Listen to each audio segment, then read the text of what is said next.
Hi everyone, it's Joy from Artful Homemaking, and today I wanted to talk about my homemaking binder. I've been a homemaker for over 20 years. The idea for a homemaking binder was introduced to me 15 or more years ago. So I've been using one for that long, and part of the time it felt helpful and other times it didn't feel helpful. So when I first started out using a homemaking binder, I went overboard with it. I made it too detailed, put too much into it, and made it just really complicated. It ended up not being useful because it just had too much. It was way too overwhelming. So I redid my homemaking binder and made it fit me. I made it fit my personal, the way I think and the way I learn and the way I do things.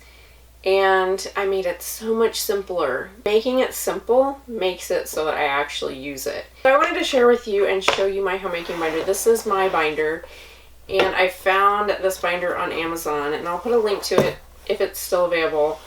But you can use any binder. I like this one because it's a little more heavy duty and it just was pretty, and so I just kind of was inspired by it. So I have 8 sections in my homemaking binder, and what the sections that I'm currently using are daily, schedule, routines, cleaning, menu, goals, projects, and contacts.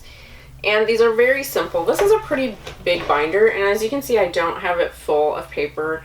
This binder is probably even bigger than what I need. I could probably get by with a 1-inch thick binder, but this is what I have, and I like the way it looks, but it is a little big for, and actually I'm thinking I might add a few more things to it, so there's room to grow. So I have a daily section, and what I keep in my daily section are my days of the week chores. So this is a very old-fashioned way of organizing your homemaking, and it's one that I love, and I've been doing this for so long. And it works best to do days of the week chores if you're a full-time homemaker. If you have to fit homemaking in on the evenings and weekends, it may be a little harder to designate a whole day for laundry, for instance, or for baking. So since I am home full-time, this works for me, even though I do work from home and I homeschool. So sometimes I can't really spend a whole day working on one thing. Like I actually used to be able to do that, and that was my favorite. I loved doing it that way. Even though I may not be able to spend the whole day focusing on one specific chore, like baking or laundry, it still helps me to wake up in the morning and have a focus for that day. And that's just my personality. I know lots of people prefer to do it a different way. When I was first married, I did not do days of the week chores because I was working full-time and it just didn't work for me. As a young married woman, what I did was divided my chores up among the days of the week, and I would just work on different chores a little bit at a time. So Monday I might wash towels, Tuesday I might do the vacuuming, Wednesday I might, do dusting, Thursday I might clean the bathrooms, that type of thing. So I would just divide them up, and it worked well because I only had a small amount of time to focus on cleaning. So really whatever works for your particular situation and your personality is what, I would recommend doing. But for now, what I do, I actually right now do a combination of days of the week chores, and I also spread out, I do different things on different days, and I will share how I do that in a minute. So my days of the week chores, and when we're talking about with days of the week chores, it's kind of like Little House on the Prairie in those books, how Ma said each day had its own proper work, and she would wash on Monday, iron on Tuesday, mend on Wednesday, churn on Thursday, clean on Friday, bake on Saturday, and then rest on Sunday. I think those are the ones, if I'm remembering correctly. But my days of the week chores are broken up into Monday I focus on laundry, and I have been doing that for 15 years. And before we had a septic system, my favorite thing to do was to do all of the laundry on one day. I love doing it that way. Right now we have a septic system, and it can't handle all of the laundry for 7 people. Our particular septic can't. Maybe others can, but our septic is a little bit challenged. We have lots of difficulties with it. So I can't focus on washing all the laundry on Monday. But I do try to get a head start on the laundry. I try to just kind of focus on it on Monday. So Monday is laundry day.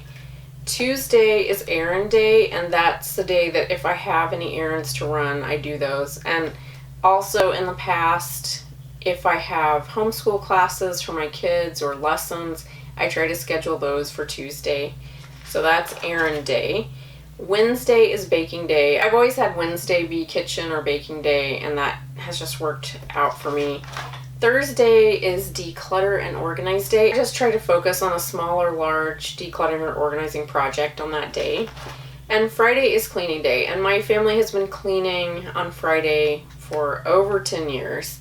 And my kids just know when we get up on Friday, we clean. And then Saturday is project day. That's where I save any projects that I might have for Saturday. I try to save things like sewing, crafting, painting, an area that needs to be painted, soap making, gardening. I try to save those for a Saturday because it's just easier to do it then.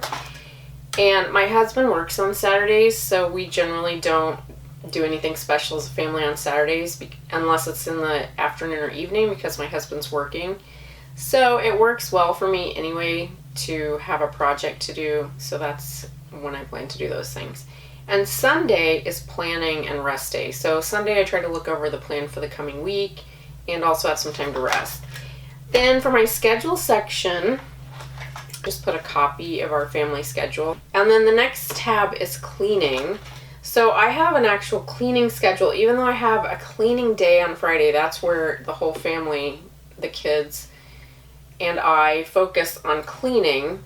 I also have daily tasks, and I have a blog post about the 7 things that I try to do every day and things that you can do to keep your house cleaner.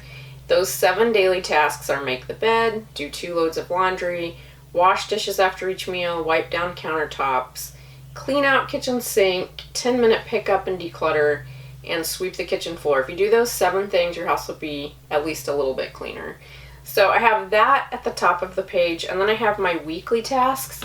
So as I said, I kind of do a mix of days of the week chores and spread out the weekly cleaning.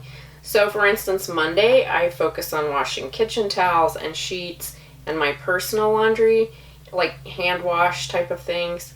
Tuesday, dusting and the boys' laundry, and the boys do help with that. Wednesday, I try to make sure the bathrooms look okay. Even though we deep clean them on Friday, I try to make sure that they're still picked up and wiped down a little bit on Wednesday. Thursday is the vacuuming day. Friday, I focus on washing the floors, and Saturday, I just do these 7 daily tasks that I mentioned before. Sunday, I do the daily tasks. I don't do any laundry on Sunday if I can help it. And then my planning.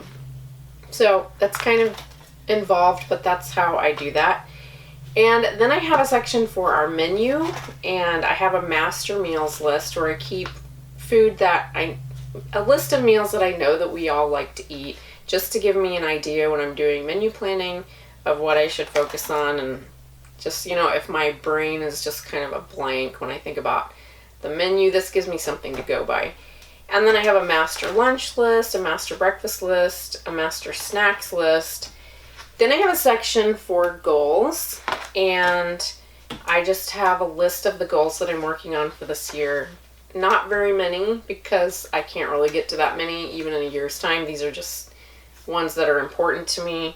So right now I've got about 12 through the whole year. So it's basically 1 goal per month. And I would be happy if I get all those 12 goals done. Then I have projects, and I have what's behind that tab is just a project list.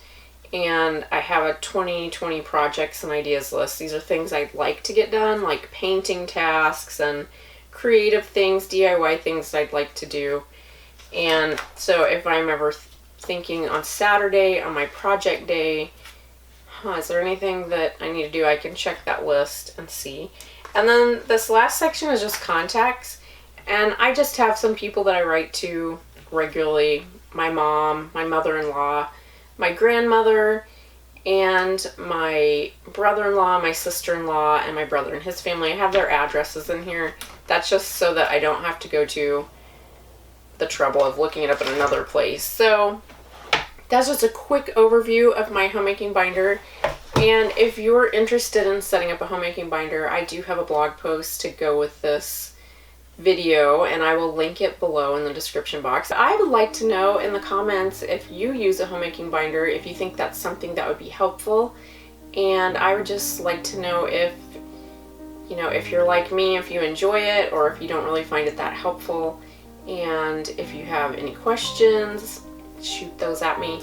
So anyway, thank you so much for watching this video. And if you're new here, I'd love for you to subscribe.